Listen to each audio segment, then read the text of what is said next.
माऊली ज्ञान गंगा नमो पुंडलिका नमो चंद्रभागा नमस्कार माझा रुक्मिणी पांडुरंगा पांडुरंगा करो प्रथम पांडुरंगा करो प्रथम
करू प्रथम नमन दुसरे चरण संताचे दाने कथेचा विस्तारू बाबाजी सद्गुरु दास तुका मनोजवं मारुत तुल्य वेगम जितेंद्रियं बुद्धिमतां वरिष्ठं वातात्मजं वानरायुत मुख्यं श्रीरामदूतं शरणं प्रपद्ये नागेन्द्रहराय त्रिलोचनाय भस्मांगरागाय महेश्वराय नित्याय शुद्धाय दिगंबराय तस्मै नकराय नमः शिवाय शरदिंदु समाकारे परब्रह्म स्वरूपिणी वासरा पीठ निलये सरस्वती नमस्तुते विठाला विठाला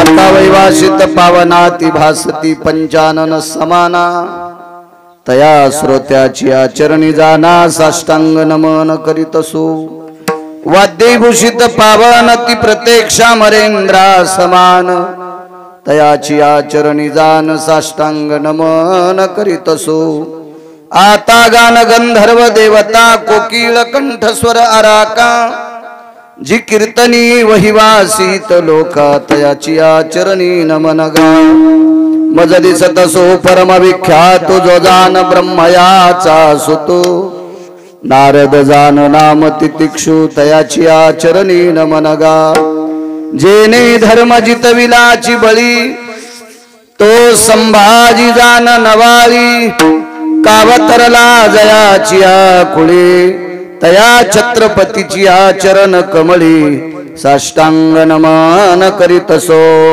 इने करी इकून असतात विठाला विठाला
पडदेवरी करा, पडदे पडदे.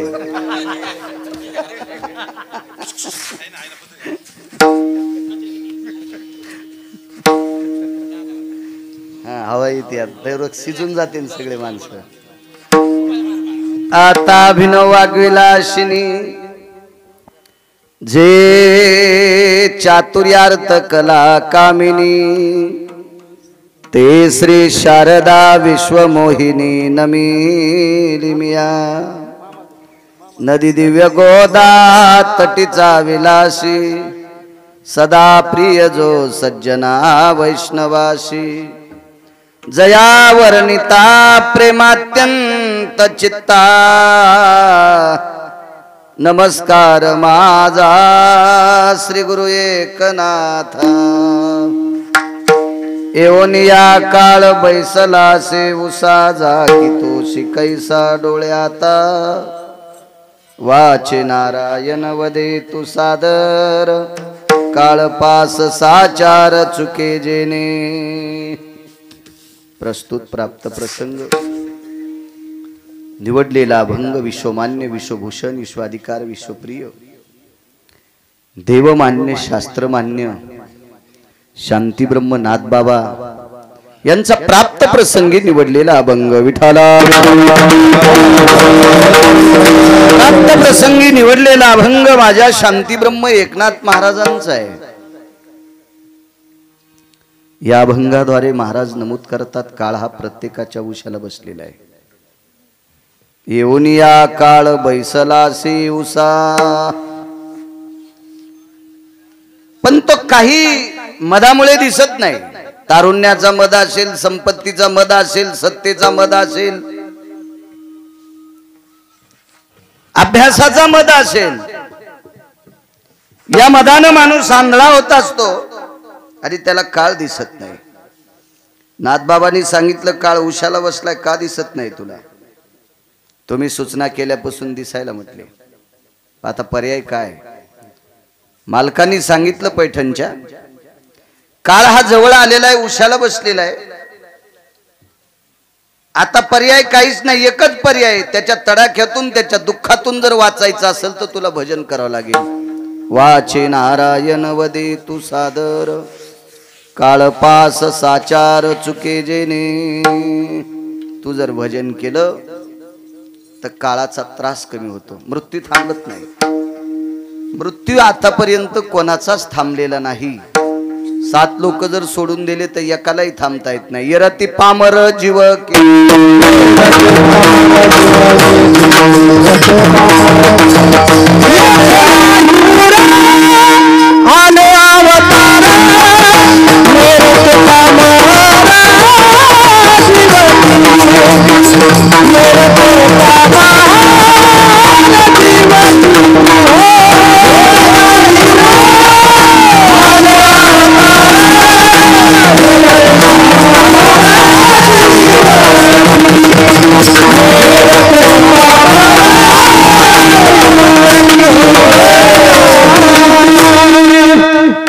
ज्यानं तुम्हाला सांभाळण्यासाठी सृष्टीवर अवतार घेतला त्याला थांबता येत नाही. तुमची आमची काय कथा?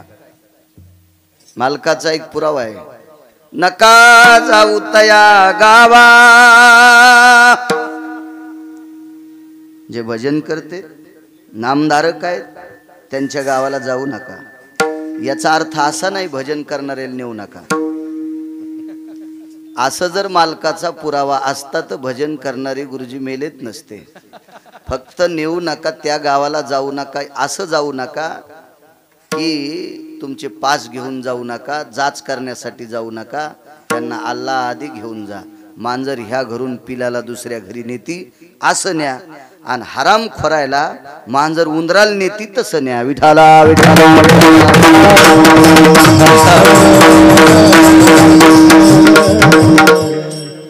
गावाला जाऊ नका म्हणजे याचा अर्थ असा नाही झाला की ते भजन करणारे नेऊच नका.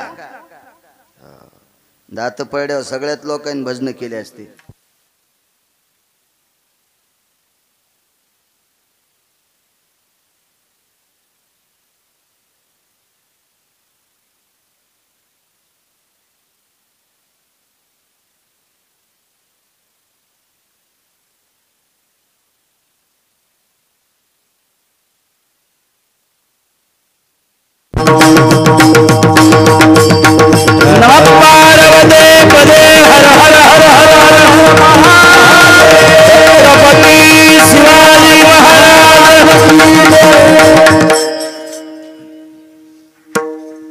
काळ कोणाला सोडित नाही.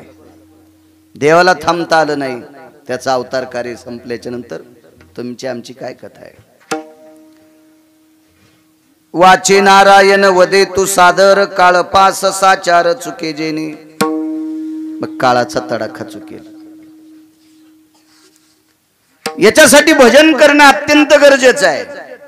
वाया हा संसार करशी हव भरी, काळाची तो फेरी निकट आली. संसार करत असताना माणूस जरा आजूबाजूला बघत नाही. महाराजांनी सांगितलं संसार करू नका असं म्हटले नाही, पण तो करत असताना कधी कधी मिळालेल्या वेळेत भजन सुद्धा करायचं. कामामध्ये काम काही मना राम राम, जाईल भवश्रम होईल दुःखाचे. काम बंद करून भजन करायला सांगितलंच नाही. कॅनलला पाणी सुटलंय, लाईट चालू आहे, मोटार चालू आहे, गहू भिजवायचा, ऊस भिजवायचा, गिरगावच्या बाळूचं कीर्तन आहे, मोटर बंद केली कीर्तनात आला. नालायक आहे. विठाला विठाला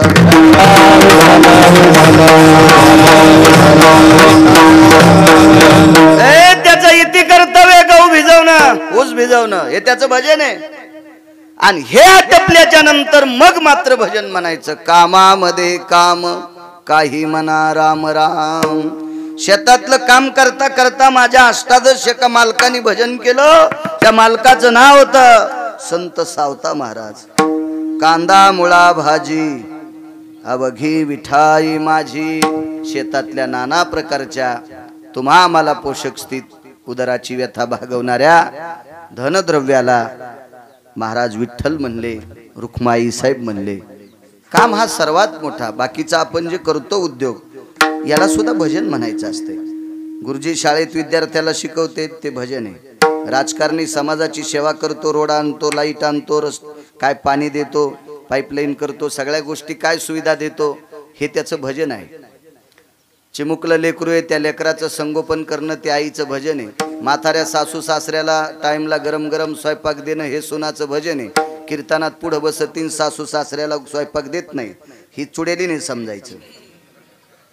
हो, महाराज आल्यावर काजू टाकून दूध देती आणि नवऱ्याला चहा करीत नाही. पेलताना सकाळीच म्हणली, अशी बाई ज्या गावात हे त्या गावात पाऊस कमी पडतो. माणसाचं कर्तव्य चांगलं असलं की माणूस मोठा असतो. त्याचं त्याच्या पाठीमागं भजन असते. वाया हा संसार करीशी हवं भरी, काळाची तो फेरी निकट आली. संसार करत असताना नियतीनं करायचा. एका माणसानं मास शिकलं, कापशे बुवा.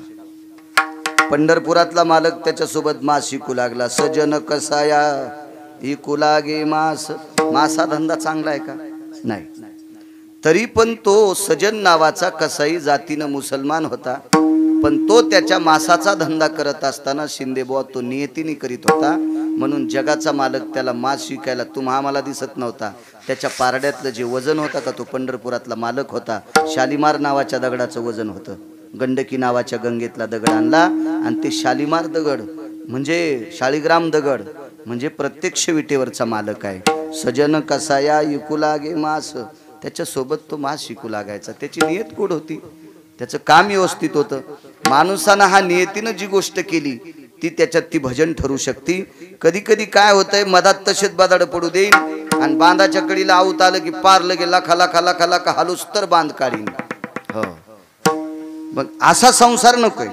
कारण एका जनार्दनी नको याता याती, संसार फजिती जन्म दुःख. संसाराचं फळ शेवटी दुःख आहे. बाकी काही गोष्टींचे फळ वेगळे असतील, परमार्थातलं फळ सुख आहे.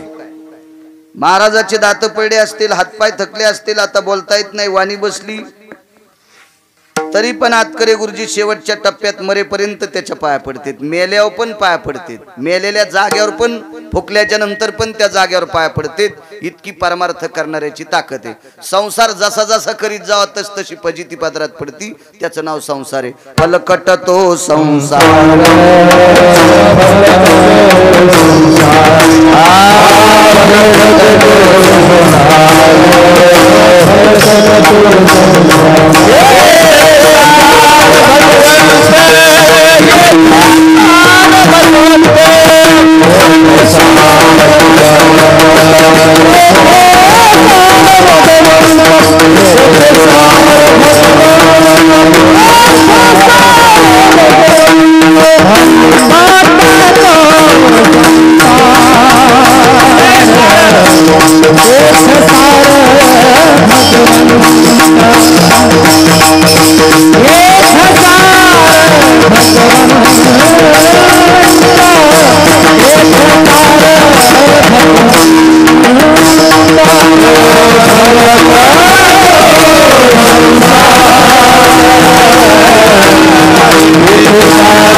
माझ्या देहूतले मालक म्हणतात संसारा फलकटे, सार काय असेल तर देव आहे. आणि सार देवाचं भजन करायला पैठण मधल्या मालकांनी सांगितलं. काळ हा उशाला बसलेला आहे.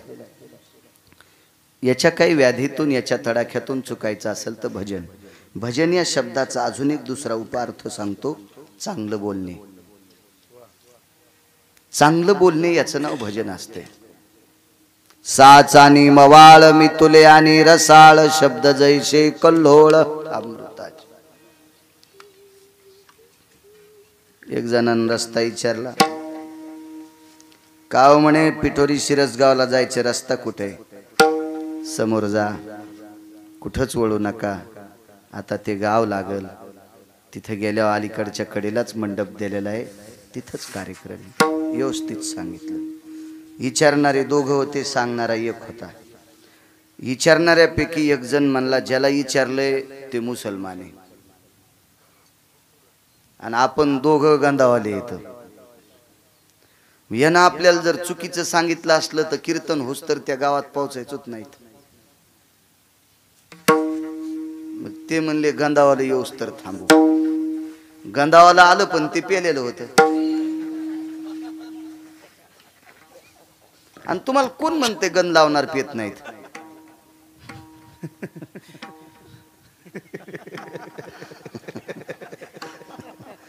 त्या दुसऱ्यानं विचारलं, आता कस करायचं? विचारतो का म्हणे त्याला. तर ते म्हणे, कुठं जायचंय तुम्हाला? पिठोरी शिरसगाव. मला तुमच्या गाडीवर घ्या, रस्ता दाखवतो म्हणे. ते चांगलं हल्लं आणि पलीकडच्या कोपऱ्यात दोघायला पाडलं. कीर्तन संपल्यावर काही माणसं चालले होते बुका लावून.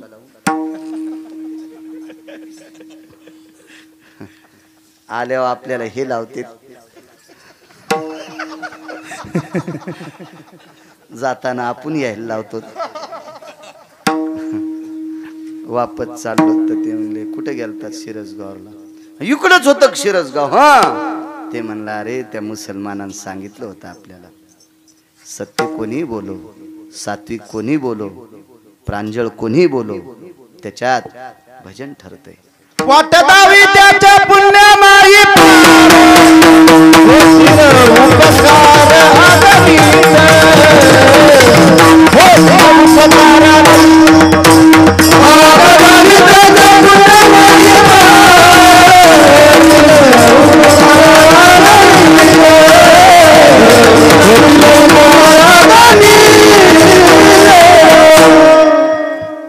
चांगलं बोलणं भजन आहे. 72च्या दुष्काळात मिलू खाल्ले, आंबाड्या खाल्ल्या, बरबड्या खाल्ले, भाजीचे पिळे खाल्ले, कन्या घुगऱ्या खाल्ल्या आणि 20 एकर जमीन पोराला जशाल तशी ठुली मामा. म्हातारपणी पोरग जरा त्या सफरचंदावानी गालाचीच्या नादी लागलं आणि ज्यानं 20 एकर जमीन कमवून ठुली 72च्या दुष्काळात, त्याला सांभाळीने गेलं. ते मला भेटलं म्हणे, महाराज मी 20 एकर जमीन. मी म्हणलं 72च्या दुष्काळात याच्यातली 19 एकर विकायला पाहिजे होतीस आणि म्हातारीला घेऊन गोव्याला जायला पाहिजे होतस. ह्यो भाडवा डायरेक्ट नाशिकला गटार उपसायला पाठवायला पाहिजे होतास. तो चूक केलीस. म्हणलं मिलू खाल्ले, सांबाड्या खाल्ल्या, बरबड्या खाल्ल्या, कन्या खाल्ल्या आणि ह्या हरामखोराला 20 एकर जमीन कमवून ठेवलीस. सांभाळीने गेलं ते. गावातलं भजन कशाला म्हणतात पहा. गावातला एक सामान्य माणूस होता, प्रतिष्ठित माणूस होता. अंतःकरणानं, पैशान मोठा नव्हता, अंतःकरणानं फार मोठा होता. सात्विक होता, वागण्यात गोड होता, बिनचूक वागणारा होता. काठी टेकीत घरी गेला आणि सांगितलं, बाळा अरे त्या बाबाचे हाल पाहिले रे म्या. अरे एका टायमाला जेवले रे म्हातारी. त्याने व्यवस्थित भाकरी नाही खाल्ल्या रे. तुला 20 एकरचा तुकडा ऊसाचा कमवून ठेवला, 2 कोपऱ्यात 2 विहिरी येतात, स्वतः लाईन वळलेली आहे गावात, स्वतः रानात रस्ता नेला इतका चांगला, तुला 20 एकरचा प्लॉट घेऊन तुला. अरे काय काय काय किती खडे खाल्लेत त्याने. त्या म्हाताऱ्यानं सांगितलं आणि संध्याकाळच्या पोरग मायबापाच्या पाया पडलं आणि मायबापाला घरी घेऊन आलं. पोराला इतकं चांगलं सांगणारा जो माणूस आहे का, त्याला 1 कोटी स्वतः सप्ते केल्याचं पुण्य मिळते. एक कोटी एक कोटी याचं नाव भजन आहे. विठाला विठाला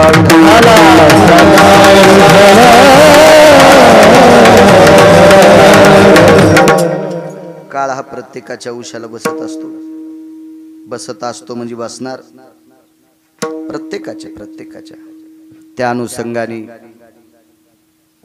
तुम्ही जेवढा आशीर्वाद देताल तेवढ्यावर बोलण्याचा प्रयत्न करेल. पण तत्पूर्वी मोठ्या श्रद्धेने, मोठ्या अट्टहासाने, मोठ्या असीम प्रेमाने, श्रद्धेने आजचा हा प्रथम वर्ष श्राद्धाचा कार्यक्रम स्वर्गीय कैलासवासी, सत्यलोकवासी, गोलोकवासी सुमनबाई राजांबर पाटील उढाण ह्या माऊली विश्वाच्या मालकाच्या सानिध्यात विलीन झाल्या.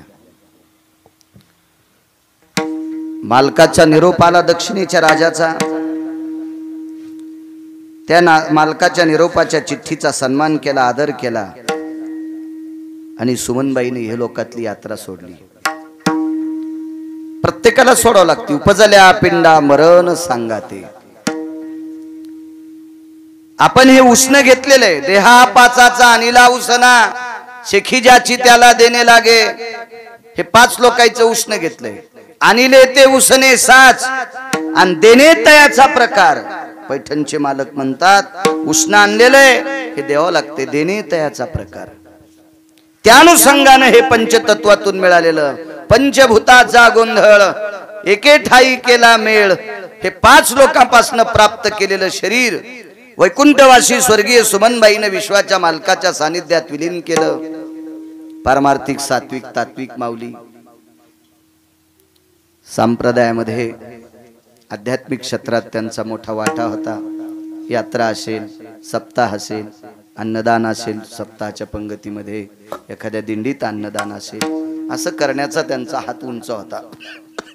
भाविक, सात्विक, तात्विक माऊली होत्या. त्यांच्या पश्चात आदरणीय श्री विठ्ठलराव रावसाहेब पाटील उढाण, श्री कैलासराव नामदेवराव पाटील उढाण, श्री प्रल्हाद नामदेवराव पाटील उढाण, श्री बालासाहेब नामदेवराव पाटील उढाण, समस्त उढाण परिवार. या उढाण परिवाराने या माऊलीचं प्रथम पुण्यस्मरण माझ्या ज्ञानोबराय तुकोबरायच्या नामचिंतनाने साजर करतात. म्हणून त्यांना पुनश्च धन्यवाद. विठाला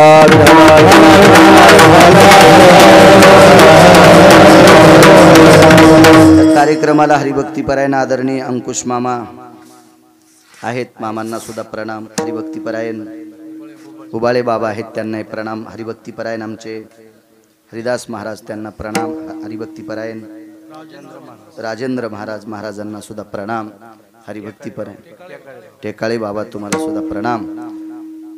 विष्ट मित्र सजन सखी सोयरी धायरी पंचकृषीतून या उढाण कुटुंबियाच्या सुखदो यज्जा येतो दुःख हा.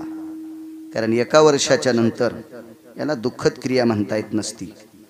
या गोष्टीच्या सुखद दुःखद या दोन्ही प्रक्रियेमध्ये लग्न असो, कार्य असो, एखादं वास्तू असो, वारसा असो, आणि ह्या असं पुण्यस्मरण, ह्या सगळ्या गोष्टीसाठी हा तुमच्यावर हा श्रोतावर्ग आजच्या कार्यक्रमाला उढाण कुटुंबियाच्या या कार्यक्रमात हजर राहिले.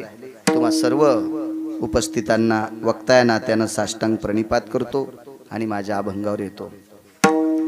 हरिभक्तीपरायण गानसम्राट, गानकोकिळा या परिसराला लाभलेलं वैभव आदरणीय आतकरे गुरुजी असतील. आतकरे बरोबर, हा, आतकरे गुरुजी असतील, तथा हरिभक्तीपरायण माऊली महाराज आवटे असतील. गानसम्राट, गानकोकिळा, तसाच तोडीस तोड गोड ज्यांच्या आवाजावर प्रभुत्व आहे असे गायनाचार्य हरिभक्तीपरायण माऊली महाराज शिंदे असतील. तथा हरिभक्तीपरायण गानसम्राट आदरणीय जे कापसे महाराज असतील. आदरणीय हरिभक्तीपरायण भाऊसाहेब महाराज असतील. गजानन महाराज असतील. अंगद महाराज असतील. मला वाटते आमच्या दादांचे बंधूच आहेत ते वसंत नाना. त्यांना हरिभक्तीपरायण आमचे शिवाजी महाराज असतील. चोपदार आदी करून सर्व मस्तक माझा पायावरी वारकरी संतांच्या. महाराज मंडळींना सगळ्यांना प्रणाम. या परिसरातला येती योगी जपी तपी अनुरागी सर्व नामधारकांना गिरगावकराचा नाक घासून प्रणाम. विठाला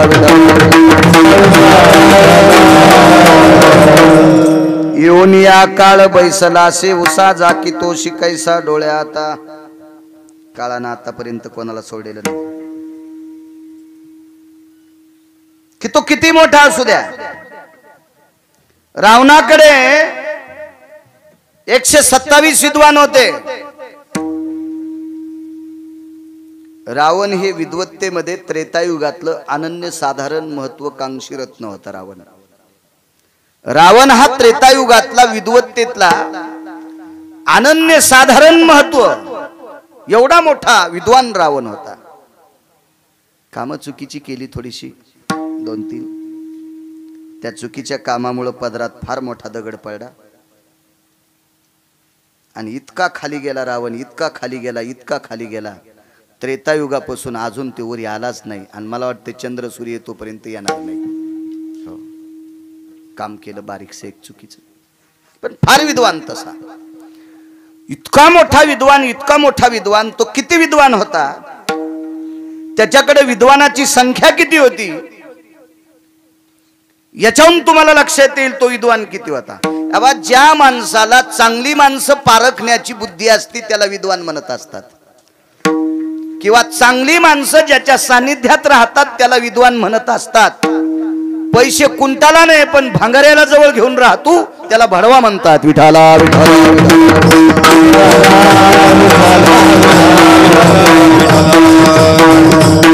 पैशाला काय नाही. पैशाच्या बाबतीत काही एक जण परवाला एक मित्र भेटला काल परवापासून कीर्तन करायला. काय नाही म्हणलं आपलं लय चांगलं झालं आणि आता का नाही आपल्याला काही चिंताच नाही. मी म्हणलं नेमका झालं चांगलं तू किती. काय नाही म्हणला 3.5 एकर जमीन याच्यातच चांगलं म्हणायला. लय अल्पसंतुष्ट आहे श्रीमंत तू. काय काय काय काय काय काय काय काय त्याच्या पैशाचा विचार केला तर आपण चिल्लर येतं. एक दुसरी गोष्ट सांगू का, मी एकदा उत्तर भारतात गेलो. 2734 कोटीची प्रॉपर्टी, 2734 कोटीची प्रॉपर्टी एकाच महाराजाची. आपण किती बसतो त्याच्या तराजूत. हे गुरुजी आहे का नाही. सगळे सगळे सगळेच काय विषय, लय मोठे श्रीमंत लोक. चला असू द्या, माणसं चांगली जवळ ठेवली पाहिजे. रावण हा इतका विद्वान, त्याने 127 विद्वान जवळ केले. एक विद्वान ऐकत नव्हता त्याचं. कुंभकर्ण आणि विभीषण या दोघांना पाठवलं, त्याला आपलंस करा. येऊन या काळ बैसला शिवसा सांगतोय महाराज, त्याला करा म्हणे आपलंस. विभीषणानं वाटेल ते प्रयत्न केले. सात्विक होते विभीषण, पारमार्थिक होते, शक्यतो भजन करणारे होते. स्वार्थी असू द्या पण भजन करत होते. ऐकलं नाही त्याने. कुंभकर्ण म्हणे अरे तुला माहिती आहे का आमचे दादा तुला आपलंस करायले, तू नाही म्हणला तर तुला बांधून नेतील. ते म्हणलं बांधीन ना त्या दिवशी देह त्याग करीन. ज्या दिवशी मला रावण बांधून नेईल का त्या दिवशी मी देह त्याग करीन. हे सगळं वाक्य घरी येऊन रावणाला सांगितलं. रावण म्हणले त्याला कोण्या हालतीत मरू द्यायचं नाही. कुंभकर्ण म्हणला दादा तो त्याला बांधून आणलं की ते मेलच. ते म्हणला त्याला मरूच द्यायचं नाही, ते वाचल तितका आपला फायदा आहे. त्याला आपल्याकडे घ्यायचं, त्याला आपल्याकडे घ्यायचं. काही काही माणसं आपल्याकडे कशी घ्यावा हे राजकारणी लोक ऐकून शिकावं. हुशार लोक असतील ते, हुशार लोक असतील. आपल्याला कधी कळत नसते. पकोद्या चांगला असेल तरी ते आवडत नसतो. काऊन आवडत नाही. तुझ्या कामात जाईन घेईन तुझ्या जवळ अद्याप नाही, हे त्याच्याकडून शिकायचं.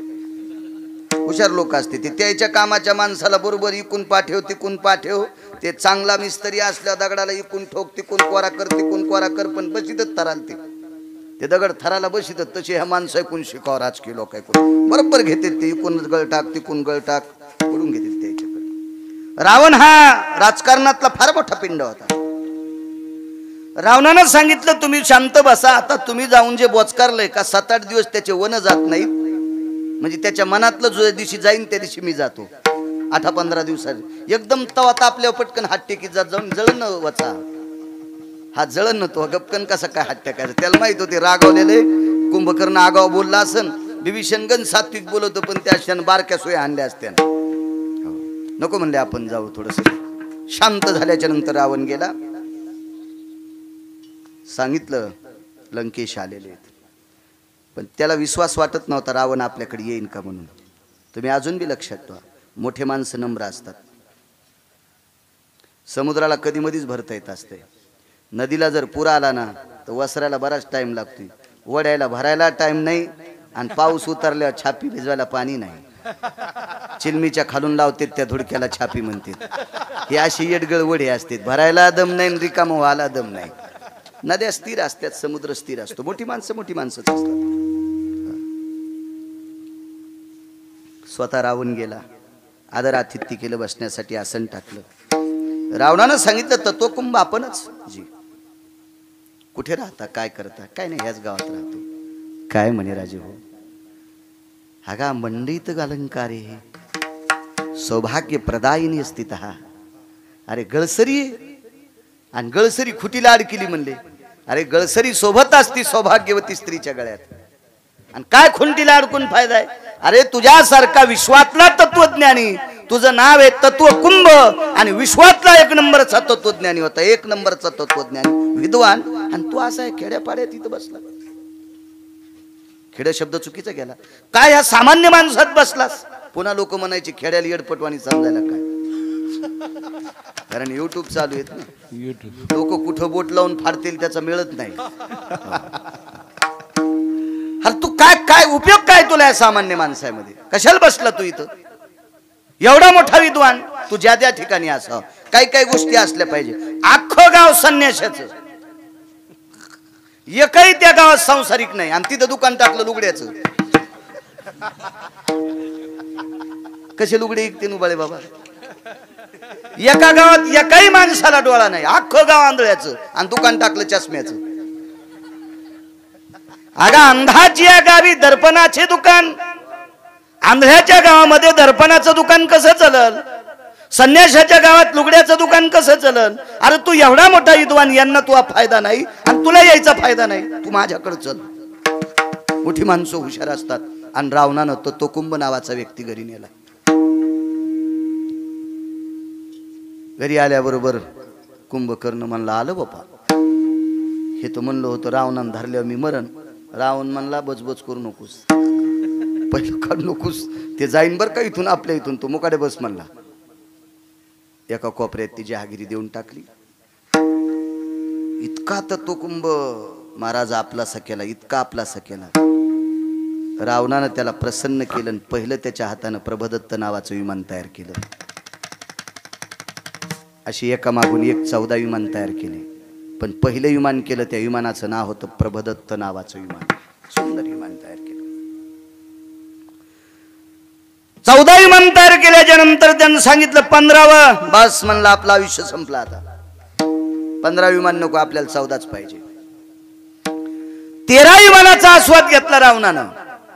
पण एक विमान जशाल तसंच ठेवलं. काय त्याच्या मनात होतं काय माहित. 80,000 लग्न केलते रावणानं. 80,000 रावणानं लग्न केलते.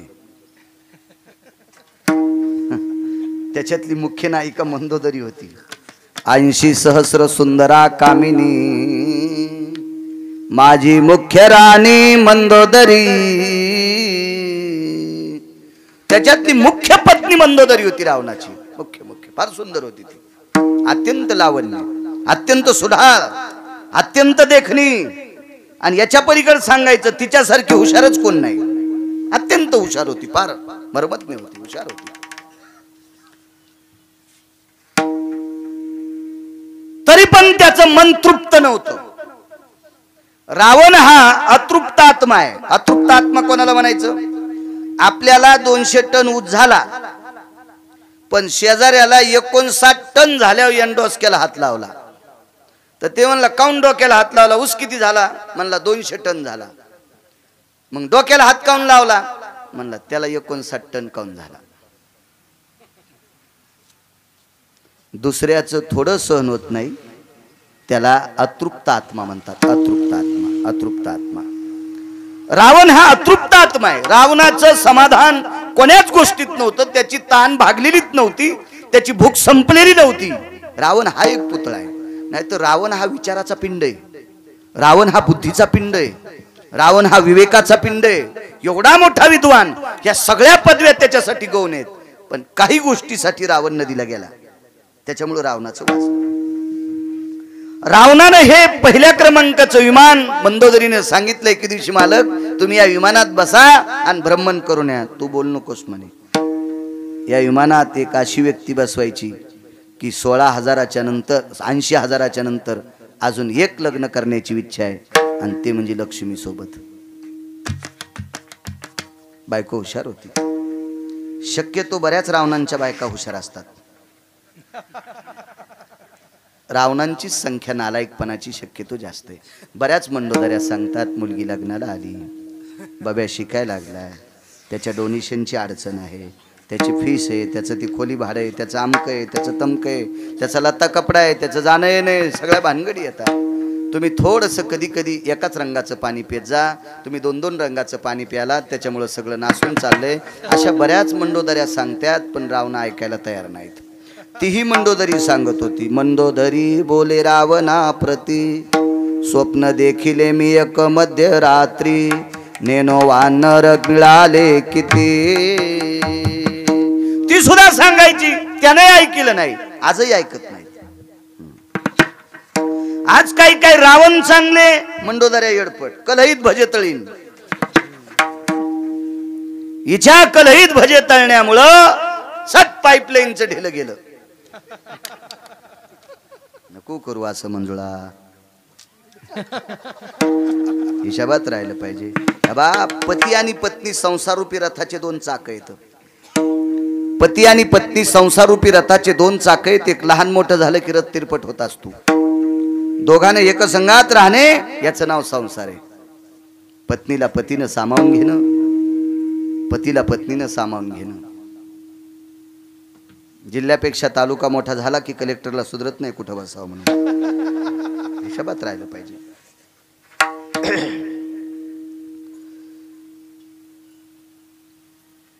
नाही गेला रावण फिरायला आणि तो वेळ आली एके दिवशी. कसं विमान होतं पाहते. सीताई साहेब राजा रावणानं अशोक वाटिकेत आणून ठेवल्या. सीतेच्या पुढं प्रभू रामचंद्राचं डोकं कापून ठेवलं. खोट्या खऱ्या नाही, खोट्या रामचंद्रांचं डोकं कापलं. पण त्याच्याकडे एक मायावी राक्षस होता. त्याला माणसाची जशाला तसा पुतळा तयार करता येत होता. डोकं कापल्याच्या नंतर रक्त वाहतंय, काय करता येत नाही. रावण आहे तो, फार मोठा शक्तिशाली रावण आहे. लख लख लख लख लख असं प्रतिबिंब प्रत्यक्ष प्रभू रामचंद्राचं सोन्याच्या पात्रात डोकं टेकलेले. सीतेनं पाहिलं, आपल्या मालकाचं डोकं कापून आणलंय. मालक गेले आपले. रावणानं सांगितलं, ए सीते, तू ज्याच्या नावानं टाव फोडतीस, राम राम राम राम राम राम राम राम राम गेलाय, आता तू सरळ माझ्या नावाचं कुंकू लाव. 19 श्लोकाचा संवाद घरी गेल्या वाचा. रामायण विकत घ्यायचं काम नाही, मोबाईलवर सापडते. फक्त चांगलं इचका. सकाळी पाणी नेत नाही त्याला इचकायला तुम्ही. जेवलास का, काल कुठे गेलतास, जीव द्यायला गेलता, काय करायचं होतं, काय नाही, तुला फुकायचं होतं. काय भंगीर यायला चॅटिंग करायची. 3-3 वाजूस तर जागायला आणि पहाट बायको अंगावर पाणी टाकायली तरी उठण. आणि भांगऱ्याला 2:30 वाजूस तर बोलत बस. 60 वर्षाचं आयुष्य. नालायकासाठी आपलं आयुष्य कशाला मातीत घालायचं. मोबाईल हा फार विद्वान आहे. त्या मोबाईल मधलं चांगलं बघा, शैक्षणिक क्षेत्रातल्यानं शिक्षणातलं बघा, राजकारणातलं राजकारण बघा, शेतकरी असेल त्यानं शेतीतलं बघा, व्यापारातलं असेल त्यानं व्यापारातलं बघा. आमच्या लोकांना गाथा ज्ञानेश्वरी पुराण ग्रंथ पहा. ज्यानं त्याला ज्याच्यासाठी मोबाईल अत्यंत गोड आहे. ए सीते, तू ऐक आता, तू माझी हो. सीता काही बोलत नव्हत्या. तिने विचार केला, ज्यानं 33 कोटी देवता बंदीत टाकल्यात त्याला आपण बोलणं काय उचित ठरणार आहे. दुसती मान खाली घालून होती. राक्षसीला सांगितलं, ऐकत नाही रे, हिला टाका विमानात. रावण एका विमानात घरी गेला. राक्षसनीला सीतेला उचललं आणि त्या विमानात टाकलं. ज्या वेळेला राक्षसनी उचलीत होत्या ना, त्यावेळेला सीतेला काय दुःख होत होतं हे सांगण्यासाठी माझी पात्रता नाही. माझं तोंड बारीकच आहे. काय वेदना असतील त्या. रावण आता बाहुबळानं त्याच्या माणसाला सांगून, राक्षसनीला सांगून मला घेऊन जात आहे. पण बिभीषणाची कन्या त्रिजटा हिच्या मात्र अंतकरणाला बाण लागला. आणि ती मनातली मनात विचार करत होती, माझा काका हा फार वाईट आहे. यानं बाहुबळानं अशाच ऋषी मुनी योगी जपी तपी अनुराग्यांच्या महात्म्यांच्या मुली आणल्या, त्यांच्यासोबत लग्न केलं. तशीच एक सात्विक परमार्थिक ही माऊली, हिच्या पतीवर अत्यंत श्रद्धा आहे. किती श्रद्धा होती सांगू तुम्हाला. ज्या ठिकाणी सीताई साहेब बसल्या होत्या त्या ठिकाणावर सीताई साहेब रामनामाचं भजन करीत होत्या. आणि त्या भूमीत रामनामाचं भजन केल्याच्या नंतर बऱ्याच अंतरापर्यंत तितकी भूमी राममय झाली होती. जेथ सीतेची वस्ती घडे, राम राम स्मरती झाडे. सीताई साहेब जिथं बसल्या त्याच्या बाजूची झाडे खडे माती सुद्धा राम राम म्हणत होती. एवढी मोठी ताकद सीतेची होती, फार मोठी शक्ती होती सीतेची. आणि एवढीची मालकावर नितांत श्रद्धा आणि माझा काकाईला घेऊन जात आहे म्हणून जोरात ओरडावा तर काका मला मारीन म्हणून तिचं अंतकरण रडत होतं. आणि बघता बघता सीतेला त्या प्रभदत्त नावाच्या विमानामध्ये टाकलं. त्या प्रभदत्त नावाच्या विमानात टाकल्याच्या नंतर त्या विमानाला आदेश द्यायचा असतो. त्याला पेट्रोल लागत नाही, डिझेल नाही, ड्रायव्हर नाही, काय नाही. त्याला एकच सांगायचं, लंकेत चल. बरोबर जाते. त्याला धुकं असू, गारगुंडा असू, आभाळा असू, काय असू, वातावरण खराब असू, काय नाही. या विमानात तरी बसल्यावर सांगते, कृपया यात्रीगण ध्यान दीजिए, आपली पेटी बांधलो.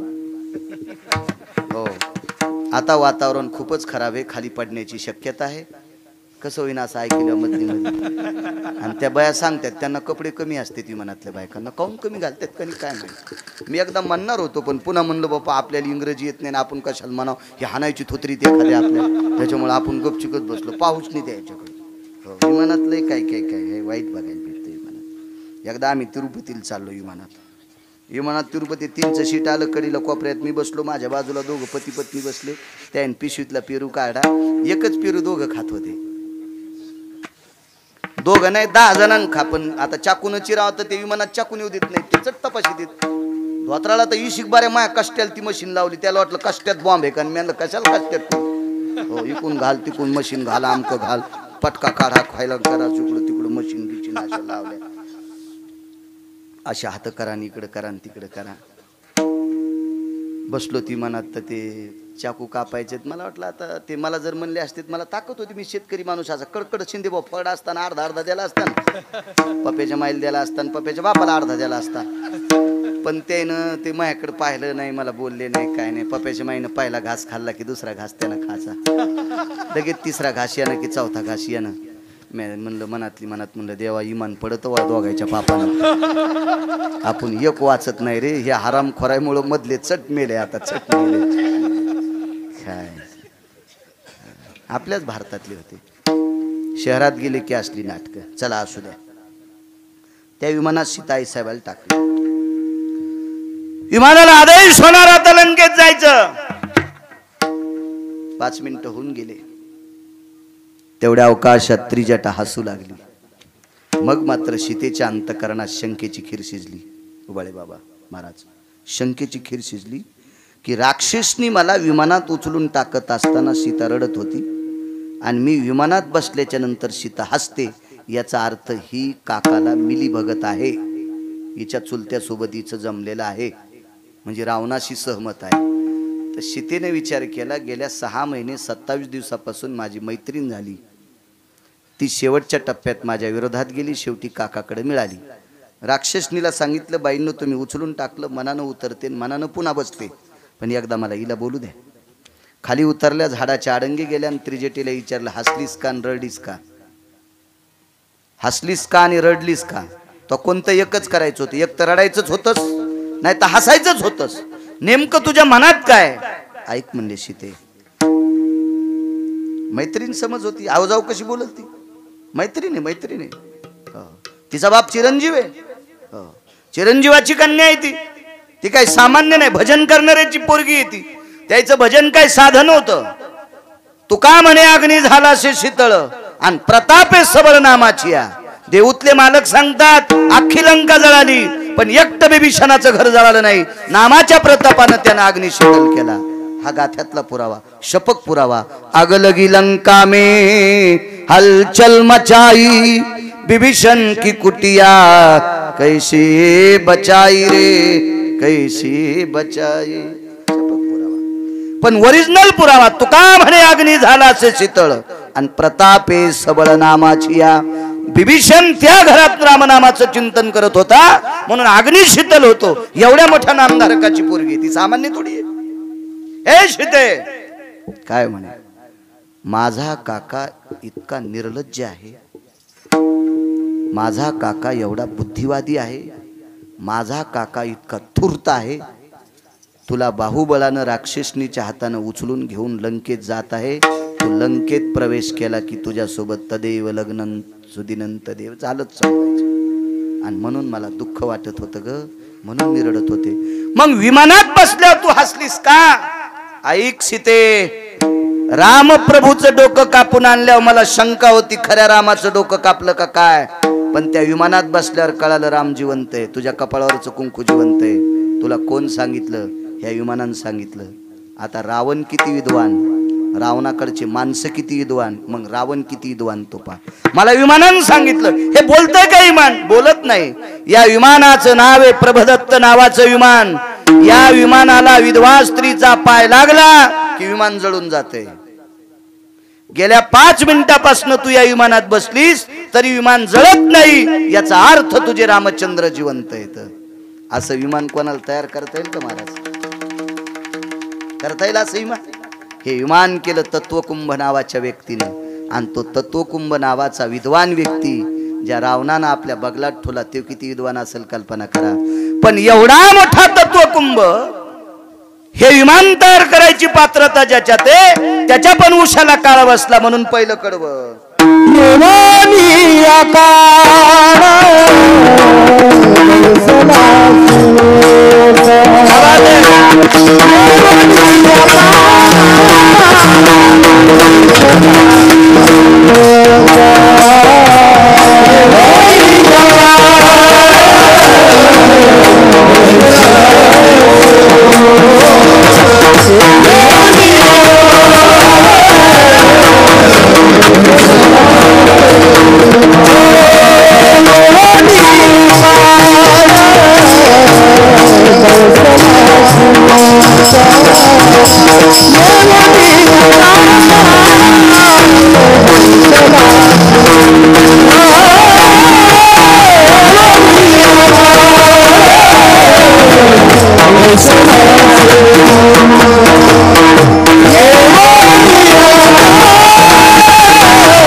संघाला बसू तो कुंभाच्या नाही, पण त्याच्या जर उशाला काळ बसत असेल तर आपली काय कथा आहे राजू? एकदा भीम नावाची व्यक्ती हस्तिनापुरात गेली. सर्वांना ज्ञात आहे. हस्तिनापूरला पोहोचला. अगोदर हे भीम हस्तिनापुरातच राहत होता, पण त्या आंधळ्याच्या कट्ट्यानं शहाणपणा केला. ते नालायक होते, शिमग्याचा हुरेव मूर्ख होते ते, येडगळते 100 कट्टे भरकी वस्तू पुसायच्या पण कामाचे नव्हते, इतके बदमाश होते ते, हलकट होते. वादिवाद झाला आणि इंद्रप्रस्थ देऊन टाकलं पांडवांनी. आता इंद्रप्रस्थ कुठे? मोबाईलवरच का? कळण भितडासारखे मोबाईल आहेत तुम्हाला, चांगलं पाहत जा त्याच्यावर. कोणाला मोबाईल? आमचा कापूस खुरपू लागले. बायाला याल सकाळी उशीर झाला, पुन्हा आल्या होत्या आणि पुन्हा मग जेवण केले आणि 12:15 खुरपे हातात घेतले.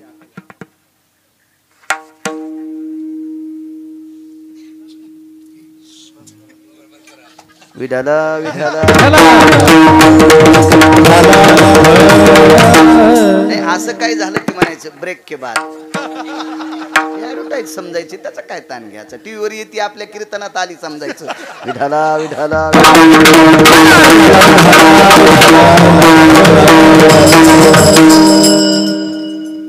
आले तिथे पांडव भीमाला.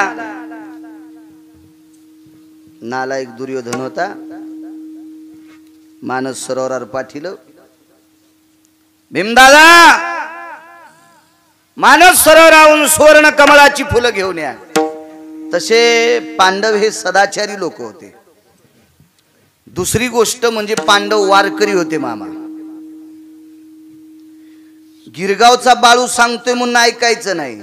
पाहती पांडव अखंड वनवासी, पाहती पांडव अखंड वनवासी,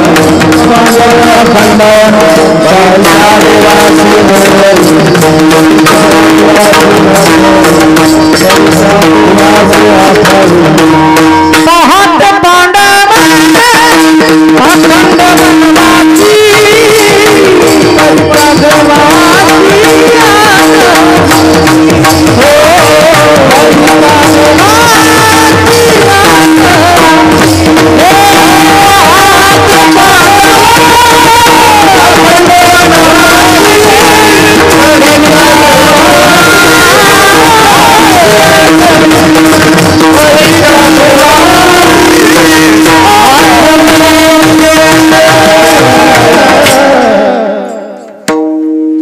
याचा अर्थ असा आहे पांडव वनवासात पण देवाची आठवण करीत होते, म्हणजे ते भजन करणारे होते.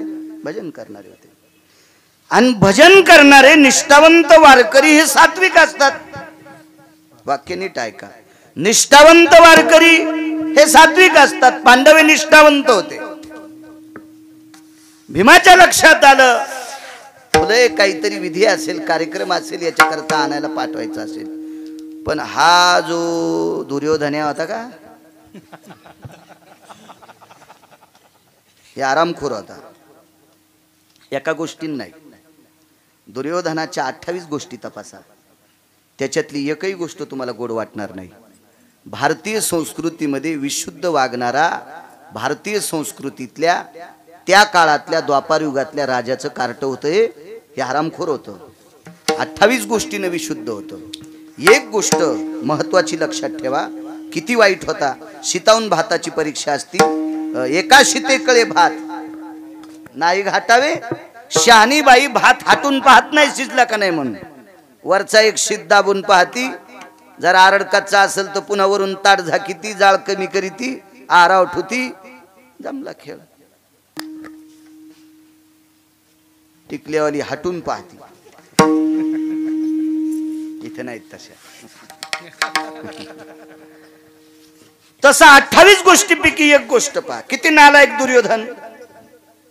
द्रौपदी ज्या वेळेला देवदर्शना करता जात असताना हा 3ऱ्या मजल्यावर गोपुरावर होता आणि वरून पाहिलं, निशी माझे कवना शिरतली, सांगे गो द्रौपद बाळे, निशी माझे कवनाची रतली, निशी माझी कवनाची रतली, सांगे ओ द्रुपद बाळी. किती घाणेरडा शब्द आहे महाराज. पती 5 होते. कोणाला म्हणायला माहिती आहे? मोठी भाऊजाई येते. मोठी भाऊजाई आई समान असते आणि आई समान भाऊजाईला इतके घाणेरडे शब्द वापरले. दुसरा मुद्दा ऐका, आता सांगतो. 28 पैकी एक सांगितला. भाऊजाईला असं बोलत होता. होता कसा? 28 पैकी एक दोष पा. हिनं पाचीपतील न सांगता पंढरपुरातल्या मालकाला सांगितलं, मालकानं सांगितलं पंढरपुरातल्या मालकानं. ते तिचा भाऊ होता मानलेला, त्याची ही मानलेली बहीण होती. त्यानं सांगितलं ताई ते दुसऱ्या वेळेस म्हणला की तू एकच म्हण, शेष पाताळीहून आला तो कवनाचे गेही रिगाला, सांगे ओ मजला धृतराष्ट्र कुमारा. हवाच गेली.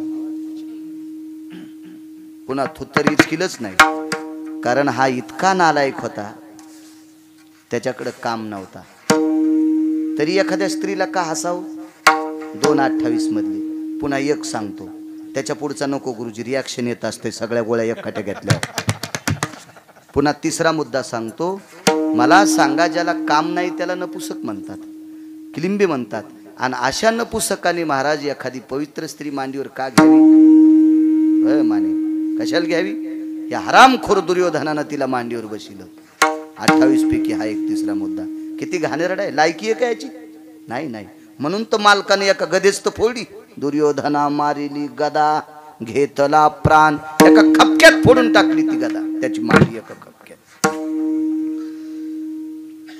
असा हा नालायक दुर्योधन.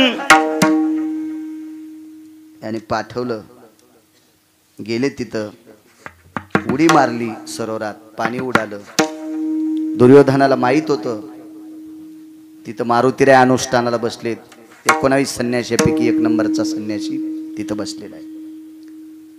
पाणी उडाल्याच्या नंतर मारुतीरायचं अंग भिजलं. ओरडले मारुतीराय, कोण आहे रे? भीमा राजपुत्र आहे. त्याला 9000 नागाचं बळ आहे. आणि एवढ्या नागाचं बळ असल्यावर ते वानरायला भेटय का? पण त्याला माहीतच नाही वानर किती अधिकारी आहे. माणसं बऱ्याच वेळेस वरच्यावरच जातील. आमची ते एका माणसाची टोपी इतकी कडक होती आणि एका माणसाला राहाचा नाद साधा होता. बँकेत कोटीन धोत्राला गाठी आणि त्याला जमीन होती 80 एकर. आणि ज्याची टोपी कडक त्याची बायको 17 भाईचा कापूस आहे. पण पाहुणे पुढे गेले की त्याला आधी रामराम घालीत होते. म्हणजे ते वरच्याहून जात होतं, कपड्याहून वर. माणसं बरेच असे फसतील बरं का. वरच्याव नाही गेलं पाहिजे. मसळ घेताना अंगापिंडाने घ्यायची नाही. कातळ पातळ कातड असलं पाहिजे, ती दुधाला बरी असते. आणि सरबट कातड्याची पेंडीचा दुश्मन. मका खाय, कडूळ खाय, कडवा खाय, पेंड खाय, ढेप खाय, दूध चिलमीत पण देईन. वरच्या देखावर काय नसते. बैल हा चलतू कसा घेत असते, चलण्यावर घेत असते बैल. खपके बैल आणले टेम्पूत आणि कापसाला धरल्याबरोबर फिरून पावलं टाकू लागले कापसाच्या मुंडक्यात. अरे म्हणलं यायला शुक्रवार दाखवा, यायला शुक्र. हे साळी कुठे येत म्हणलं. हो फिरवून मुंडके. हो उसात आऊत धरलं कव्हाच कणाला नाही, मधल्याच ठोक्यात पाय पडायचा त्याच्या. बेलफटी सोडूनच. तुम्हाला कोणाला बेलफाट्या कळत नाही तर तुम्ही उग काय हसू नका गडे. नका नका नका नका. तुमचे चेहरेच सांगत आहेत खाती के गालन ना हाती के बालन. म्हणजे यायला वाटावं, यायला लय चावता आणता येत का नाही. तसं नाही, तसं नाही. विठ्ठला विठ्ठला.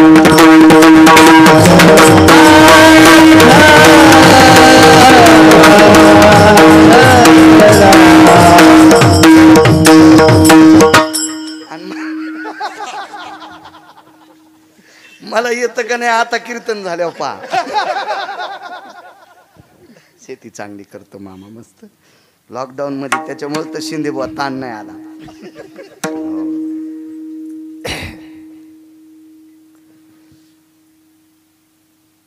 मारुतीरायला साधं समजिलं, वानर समजिलं भीमानं. वानर वानर. मारुतीराय म्हणले बाहेर होय ना, कळत नाही तुला? भीम म्हणलं तू कोण मला सांगणार वानर? तू कोण सांगणार मला? खाय पाला खाय. मारुतीराय म्हणले रगिले हो तू, रगिले. आणि काय कळणार आहे या बा. इथून पुढच्या लोकायला कळावं म्हणून 18 संतांनी मारुतीरायचं वर्णन केलं. पैठणच्या मालकांनी लय गोड वर्णन केलं. येऊनी जन्मला मरकट तो वैष्णवा माझी अति श्रेष्ठ, हनुमंत मनावया कनिष्ठ, ऐसा पापिष्ट कोण आहे. तो वैष्णवा माझे अतिश्रेष्ठ गुरुजी. सगळ्या वैष्णवात श्रेष्ठ. ध्वजस्तंभावरी वानरू ते मूर्तिमंत शंकरू. आळंदीतल्या मालकान मूर्तिमंत शंकर, देहूतले मालक. काय भक्तीच्या त्या वाटा मज दावाव्या सुभटा. कोणती भक्तीची वाट तुमच्याकडे मला दाखवा. सुरुवातीला शरण शरण जी हनुमंता, शरण आले तू. पण काय माहिती भीमाला हे महात्मा काय म्हणून धरून आणलं, आपटीलं. ह्या लोंबा झोंबी झाली, धक्का बुक्या अमक तमक, आपटून फापटून भीम मोकळा केला. अरे अंगाचे कातडे काढे मारुती राहीन त्याचे, तरी ऐकत नाही. 9000 नागाचं बळण, फुम फुम फुम फुम. अहो दाबनावानी सरप असू द्या ना, त्याला असं करा. दाबनावानीच असू द्या, त्याला असं काढीन केलं की लगेच इचू किती बारीक, त्याला असं उद्बत्तीने हे करा लगेच. हो ते अंग करायचं गठोडं असतं ना, म्हणून इचाला मागून मारते, सरपाला पुढून मारते आणि बचर बचर करणाऱ्याच्या थुतराव हाणते. काय झालं पद्धतशीर काढायला, कोणाला कुठं हाणाव.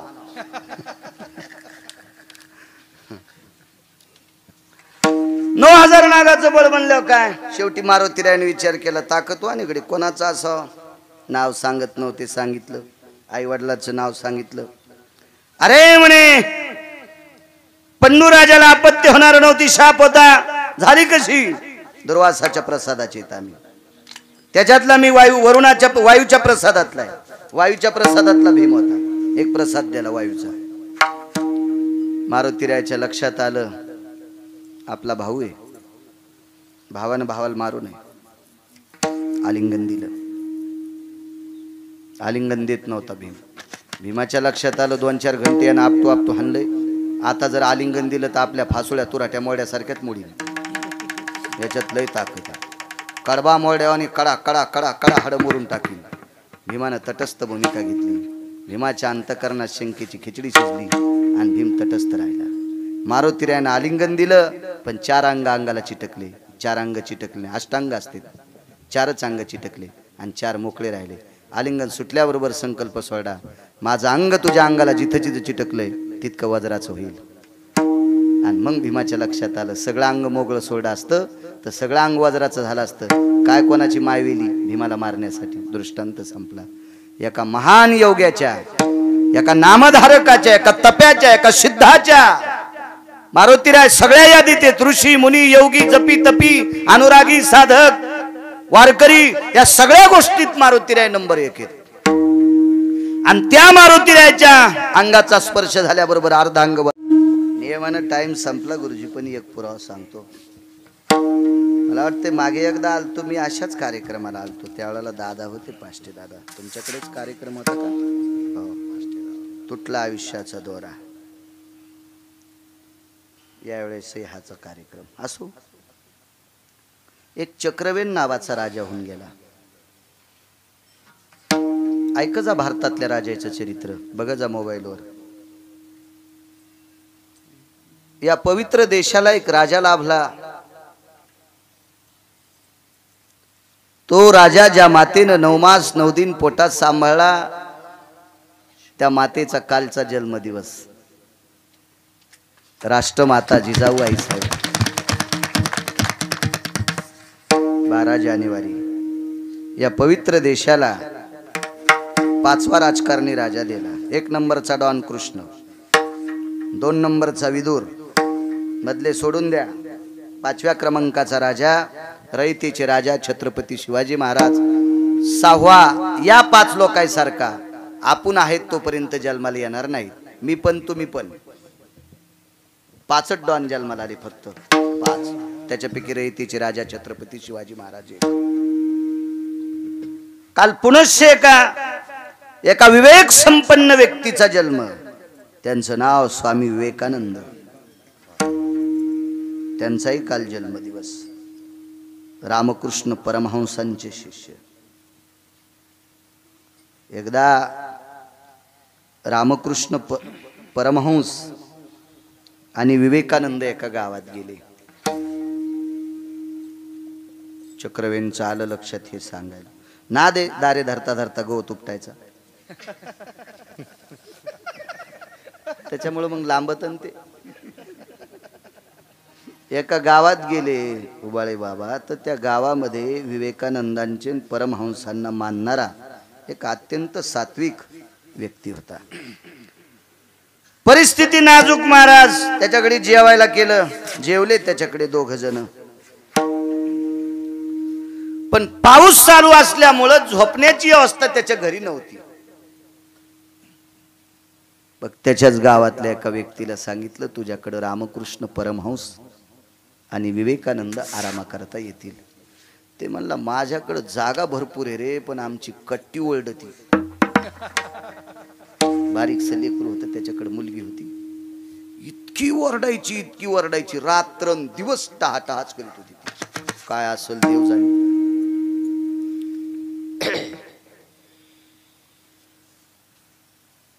पण चला म्हणले, एवढे मोठे महात्मे आपल्या इथं कशाहून येतील.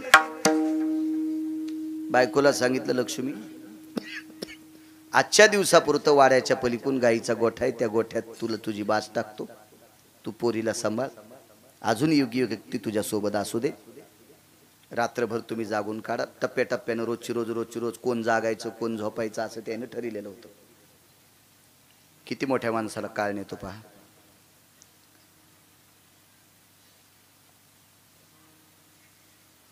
आले महाराज, अंथरुण टाकले.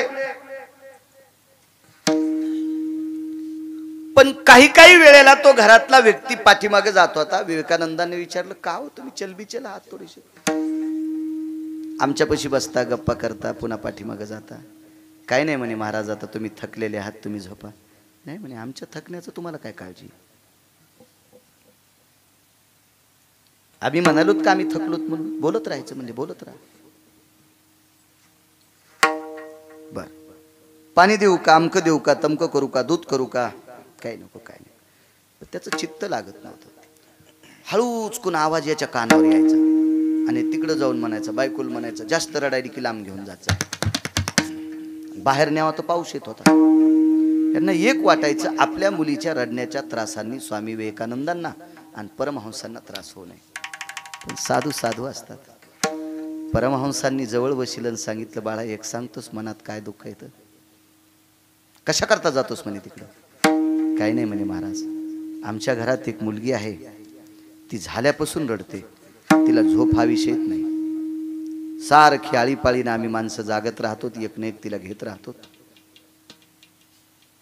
ठीक आहे म्हणे. अरे तुमच्या वंशातली एक व्यक्ती आहे ती, आहा कटा ज्याचे करीती पितर, वंशी दुराचारी पुत्र झाला.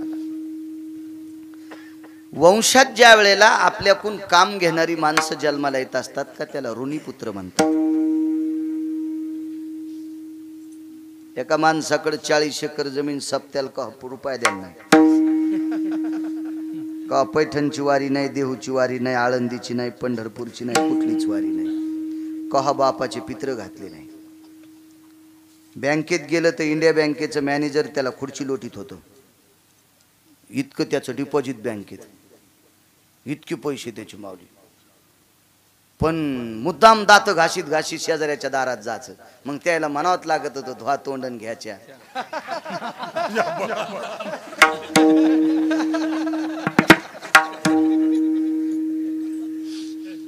अशी कावळ्याच्या वंशाची अवलाद होती ती. म्हणजे कहा बी दुसऱ्याचेच खराब झालेले चांदे ढोरायचे चाटायचे आणि तिथून मग वाऱ्यावरून काव काव करीत जायचं. असा होता तो.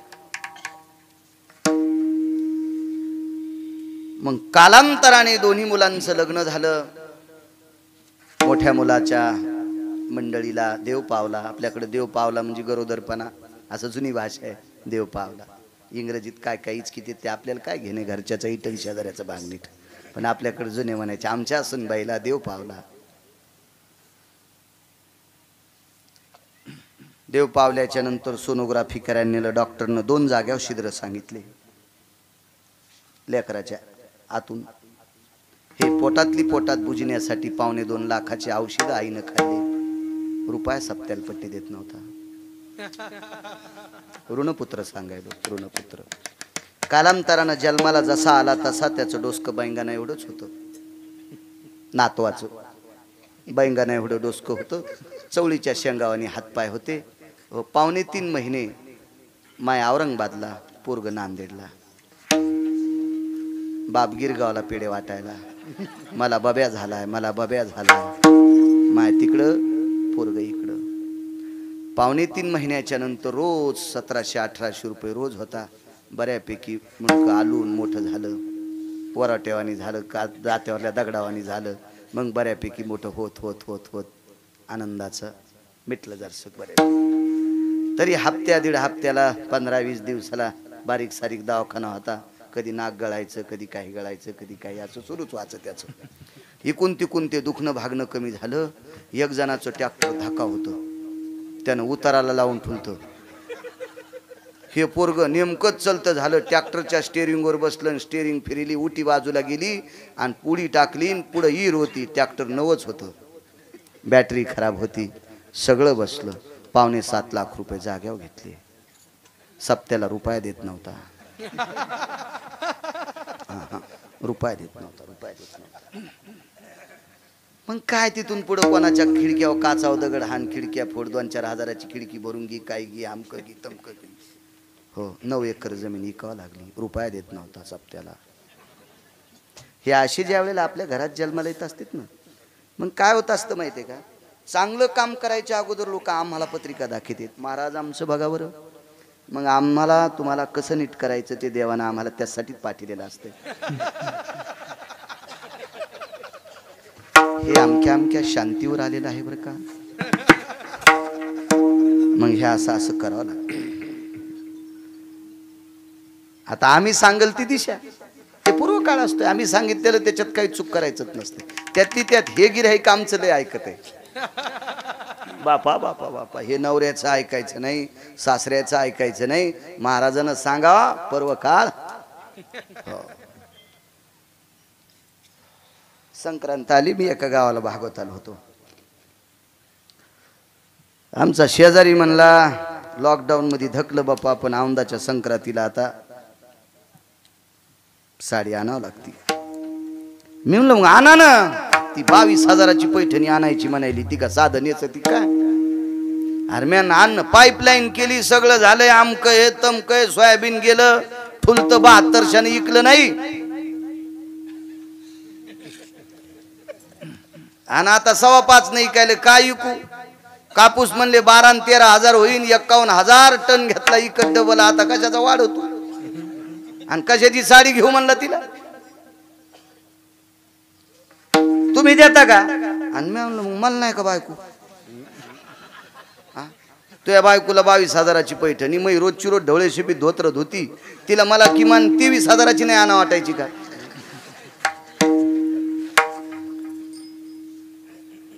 ते म्हणला बाळू महाराज मित्रच होता. मग म्हणला जाऊ दिगडे काही म्हण, पण साडी कशी वागवायची याचं काम करी एकदा. म्हणलं ताण घेऊन ते आल्यात पाय पुंजाण्यात टोपलं घेऊन, पुंजाण्यात टोपलं घेऊन येऊत लागली मंजुळा. म्हणलं तुम्ही आमच्या घरात व्हा. मागच्या घरात बसले तर गावाकडे राहत होतो. माय महाराज येत का काय. हो ना वहिनी मीचे. बाईन आज नाही कुठे गेले. नाही. आणि बरंच घरी करमत पा मो हीच काय हिला साडीचा मेळ नाही. आपलं आपलंच बघावं ना. बाईन बरंच करमत तुम्हाला, घरचं खावट होतं का. अरे बापरे, इथं खातं घातली तिने. नाही खावटत, पण लोटीत होत तसं दुकान करावानी. काय करावं त्याला, नाही इलाज म्हणलं. बर बर पुजारा टाकून आली. म्यानदार वहिनी धुवा ना हात पाय. नाही ते आताच मंठ्याला गेलेत. आणि मला साडी आणायची, परत सोयाबीन टाकलंय. सोडा म्हणलं फोका केवढ्या बी. ही का नाही म्हणली फोका.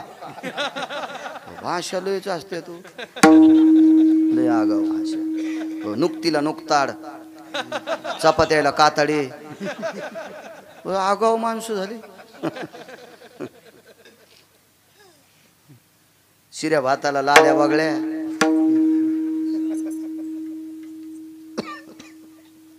प्याच्या नाही हो, ते गेलेत, आता येते ना, आता सोमवार सोडायचा आहे, स्वयंपाक करते.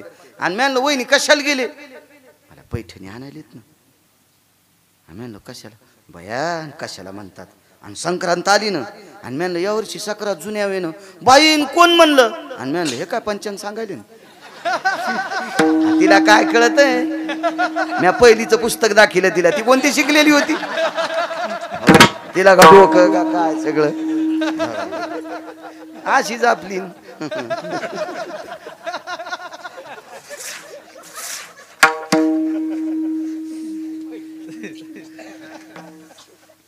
बाई नव्या सक्रात नाही हो, 12 महिने साडी खराब होत असते. महाराज फोन करा बरं त्याला. आता आमचा फोन इचकायचा नाहीत ना. पुन्हा रिंगर फाटकं नाही, काय नाही, शेजाऱ्याला आवाज येत नाही, माऊली काय नाही.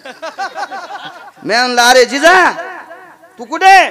म्हणलं म्हणतेच दुकान वापस ही. नाही नाही आमदा नाही साडी नाही. बरोबर बरोबर बरं. ते मागच्या घरात होतं बसलेलं. मी म्हणलं एखाद्या वेळेस तिथूनच म्हणतं का नाही आलो. पण ते हुशार मी शिकलेलं होतं ना ते. या ते काय असं आयऱ्या गायऱ्यानं थोडं शिकलेलं होतं. या 3796 गावचं पाणी पिलं मॅन. 3796 इतक्या गावचं पाणी म्हणलं.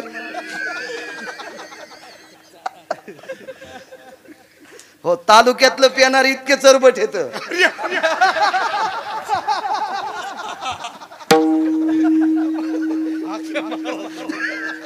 228 आंध्र कर्नाटक. ते नाही सरलं तू गोव्याला गेलो 5 दिवस. गेली घरी. ते म्हणला सोमवार सुटला गडी. म्हणला मोहा नाही तर आज काय सोमवार सोडा वाटत नव्हता. पाय घ्या पड. नोट काढू लागलं 10 रुपये. मी राहू दे तुला आज नको मला. राहू दे. मी खऱ्या संक्रांतीच्या दिवशी साडी घेऊन आलो. भागवत लवकर सुटलं. पपेश माईल साडी आणली. पपेश माय म्हणजे आमची मंडळी. ते पुन्हा म्हणतान पपेश माय कोणाला म्हणलं. मग साडी आणली तर तिनं ते असं कसनूचं तोंड केलं. कसनूचं तोंड केलं तर मी आणलं झालं का? कव्हा आणत नाही तर औंदा आणली. मी म्हणलं औंदा आणली तर मोठेपणी ना कशाला आणली? आणि मी म्हणलो संक्रांती उद्या. कुठं नव्यावर हे? आणि म्हणलो तुला कोण म्हणलं? अख्ख्या गावात नाही शेजारच्या 5-6 गावात झालंय. ही का गपचिक बसली काय? हे ना 5-6 गावात टेंभा लावला. औंदा नव्यावर साखरात नाही. अख्ख्या बायानं जुन्यावरच वाण दिलं. आम्ही सांगितलं ते पर्व काळ. फक्त आम्हाला सांगत नाही. लय शांत्या केल्या मी 4 वर्ष 27 वर्षापूर्वी. लय शांत्या लय शांत्या. महिमे एक केली नाही. तरी मला एक जणांनी मही करायलाच लावली. म्हणला महाराज तुम्हाला ते कावळ्याचा संसार दिसला होता ना. मी म्हणतो हो राव. मग आमच्या कशा शांत्या केल्या तुमची काऊन नाही? मी म्हणलं आपली आहे ना परवाच्या दिवशी. त्याची तर शांती केल्या. उभी दांडी लावली होती. उभी कळप्याची दांडी जेवारीनं झाकायची. लई पोती लागली जेवारी झाकायला. ती दांडी झाकायला. आणि आमची इथली शांती करताना मी आडवी दांडी टाकली. ते म्हणले आमची इथं उभी तुमची इथं आडवी. म्हणलं तुमची इथं असा कावळा गेलता, आमच्या इथं आडवा गेलता. आमच्या मनात ते सगळं. आमच्या हातात ते काय करायचं ते आमच्या असो. ऋणपुत्र तशी ती मुलगी या संसारातलं ऋण फेडण्यासाठी आलती. एकेकाळी एखादा कोणी पितराचा अवमान केला असेल म्हणून पितराचा अवमान देवाच्यानं शांत होत नाही ना संताच्यानं शांत होत नाही. त्यांना पितर तृप्त करावं लागत असतात. म्हणून त्यांचा शाप घेता कामा नये. परमहंसांनी सांगितलं विवेकानंद जी पूर्वज आहेत यांचं ऋण फेडण्यासाठी आलेत. आणा म्हणले मुलीला. नाही म्हणले झोपा तुम्ही झोपा. मुलगी आणली विवेकानंदांच्या हातात दिली. खत खत खत खत हसू लागली. झाली तेव्हापासून हसली नव्हती आणि घरातल्या कोणाला हसिलं नव्हतं. ती हसली नव्हती आणि घरातल्या कोणालाच हसिलं नव्हतं. खदखद विवेकानंदाच्या हातावर आल्या हसली, परमहंसाच्या हातात दिली, झोपली. आता काळजी करू नका म्हणली. झाली तेव्हापासून झोपलीच नव्हती. घरातल्याची झोप उडली होती. सारखी ओरडत होती. भूक लागली की जेवायची, ओरडतच राहायची, सारखी ओरडतच राहायची. काय काय इतिहास असल्या महात्म्यांचा. त्या परमहंसांना, त्या विवेकानंदांना जावं लागलं. येऊन या काळ बैसला शिवसा. चक्रवेन नावाचा राजा 2 मिनिटात सांगतो, वेगात नाही, तर एक्सप्रेस घेतो, वेळ झाला आपल्याला. चक्रवेन नावाचा राजा हा प्रभू रामचंद्राच्या आजोबाच्या काळातला राजा होता. रामायणात शोधायचा नाही, आताच सांगायलो. माणसं नंतर इचकिते, बाळ्या कशातलं सांगतो, तुरीच्या पाट्यातलं. वाची जा ना, वाची जा, वाची जा. महाराज वाचण्याकरता लय शास्त्र आहेत आपल्याकडे. 10-5 ट्रक भरून मोडतील इतके पुराण, इतके शास्त्र, इतके वेद आहे. वाची जा, उपन्यास वगैरे वगैरे वगैरे वगैरे वाचत जा. वाचायचा छंद होता वैकुंठवासी माधव महाराज मगरांना. वाचायचा छंद होता वैकुंठवासी धर्मभास्कर वक्ते बाबांना. हे लोक वाचत राहिले, वाचत राहिले. एकही उत्तर अनुत्तरित ठुलं नाही. वैकुंठवासी माधव महाराज मगरांना भले भले माणसं चिठ्ठ्या पाठवायचे, नाव घेत नाही त्यांचे. भले भली माणसं गुरुजी चिठ्ठ्या पाठवायचे. तर वैकुंठवासी माधव महाराज मगरांना ज्या वेळेला प्रश्न पाठवायचे चिठ्ठीवर, त्यावेळेला त्या प्रश्नाच्या खाली पूर्ण कागद रिकामा असायचा, पण उत्तर पाठीमागे लिहायचे. शेवटच्या टप्प्यात एक फार मोठा साधू होता महाराष्ट्रामध्ये, वारकरी संप्रदायातला फार मोठा साधू, नाव घेत नाही. आणि त्या साधूनं शेवटचा प्रश्न पाठिला की मी पाठवलेल्या प्रश्नाचे आत्तापर्यंतचे उत्तर 1000% खरे येतं, पण मी प्रश्न पाठिल्याच्या नंतर प्रश्नाच्या खाली जागा असताना तिथं उत्तर न लिहिता पाठीमागं का लिहिता, त्याचं उत्तर लिहिलं. संतांच्या मागं चालावा, साधूच्या मागं चालावा. हे उत्तर वाचिलं गुरुजी, आणि 19व्या दिवशी पुढच्या व्यक्तीनं प्राण सोडला. काय महात्मा असतील ते. त्या व्यक्तीचं नाव वैकुंठवासी माधव महाराज मगर. हो, अशा आदर्श संपन्न लोकांचे इतिहास वाचा. त्यांनी गाथा नवनीत केले, वाचा बघा, लक्षात येईल तुमच्या काय इतिहास आहे. चार्टेड हिशोबनीसला चार्टेड अकाउंटंट म्हणतात ना वाटते. चार्टेड सीए म्हणजे चार्टेड अकाउंटंट. आपल्या भाषेत त्याला कंक म्हणतात, पुराणाच्या भाषेत त्याला कंक म्हणतात. कंक कंक ही भाषा कळाली पाहिजे. मराठीत ज्याचं MA झालं त्याला विचारलं कंक कशाला म्हणतात, कानू बापा तुम्ही बसायची जागा हाणायला पाहिजे. तो मराठीत MA केलंस, तुला MA कोणी दिलं त्याला नदीत नेऊन ठोकायला पाहिजे, चांगला घोळायला पाहिजे. कोंबडीनं अंडे घोळल्यावानी असा घोळायला पाहिजे की अंगाला कातळत नाही ठोचं त्याच्या. MA केलं, मराठी भाषेचं ओरिजिनल नाव सांगता येत नाही, कंक शब्दाचा अर्थ सांगता येत नाही. किती टोकाची गोष्ट आहे ही. शोकांतिका आपल्याकडे काय येत माहितीये का, टेबला खालून पैसे दिले की पदव्या नालायकाला पण भेटतात. नालायकाला पदव्या, सज्जनाला मिळत नाही पदवी. ज्यानं आयुष्य घातले त्याला पदवी भेटत नाही. तुम्हाला हल्लीच्या आपल्याकडे पद माहिती आहेत का तुम्हाला? ज्याला धोतर नेसता येत नाही त्याला ते पद दिले. किती शोकांतिका आहे मला सांगा. परवाला मागच्या 6 वर्षापूर्वी एक पुरस्कार भेटला आमच्याकडे, आमच्या पाहुण्याला. आदर्श रिकामी जागा पुरस्कार. आदर्श रिकामी जागा पुरस्कार पाहुण्याला राज्यपालातर्फे भेटला, आणि त्याच्यावर 1.5 महिन्याला त्याचं दारू पिऊन लिव्हर फुटलं. राज्यपालाला चेहरा पाहिल्यावर कसं काय कळालं नसेल की याला हे पुरस्कार देऊनी म्हणून. याचा पाठपुरावा करणाऱ्याला तर कळायला पाहिजे होतं, आणि याला हा पुरस्कार नव्हता द्यायला पाहिजे. बाकीचे नव्हते का चांगले लोक? भेटणार नाही त्यांना, चांगल्याला भेटणार नाही. हो, गौरवासाठी स्वामी सेवेची कसोटी. गौरव जर करून घ्यायचा असेल तर त्या योग्यतेच्या कसोटीत उतरलं पाहिजे माणसाला. ती लायकी असली पाहिजे, तो अधिकार असला पाहिजे, तो सन्मान माणसाला उंच नेत असतो, तो सन्मान मळमळ होऊ देत नसतो. एका बाईच्या अख्ख्या गावातल्या बायका पाया पडायला जाऊ लागल्या. म्हणलं बाई काऊन चालल्या? म्हणलं संक्रांतीच्या दिवशी पातीच्या पाया पडलं की मालकाला आयुष्य वाढत आहे. म्हणलं चला आपण पाया पडू, आपल्या बायकोला वाढन. वेळेला भाकरी देती, खातो तो 75% बाहेरच, पण 25% आपल्याला वेळेला देते. आपण तिला आयुष्य वाढाव. मी पाया पडायला गेलो होतो. हे कोण आहे? गिरगावकर. भागवत तूच सांगतो का? अरे तूच. मी म्हणलो हो बाई, बर बर. हे बाया पाया पडत्यात, तू काऊन पडायला? म्हणलं त्याच्या मालकाला आमच्या मंडळीला. बर बर पड पड पड पड पड पाया पड, तुझ्या मंडळीला 10 वर्ष आयुष्य वाढेल, मा आशीर्वाद आहे तुला. पण म्हणलं बाई तुमचं लग्न झालंय का? हो. मग मालक 35 वर्ष झालं मेल्याला बोलत नाही. म्हणलं हिला उचलून पैठणच्या तळ्यात टाका.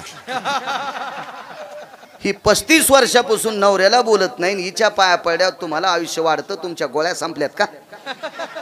स्क्रू ढिले झाले तुमचे. त्यांना नालायक बाईच्या पाया पडायला. लायक संपन्न व्यक्तीच्या पाया पडायचं, कोणाच्या पायावर डोकं वाकवायचं नाही. असो. हा चक्रवेन नावाचा राजा त्या काळातला राजा होता. त्याला जयपत्र मागण्यासाठी रावण गेला.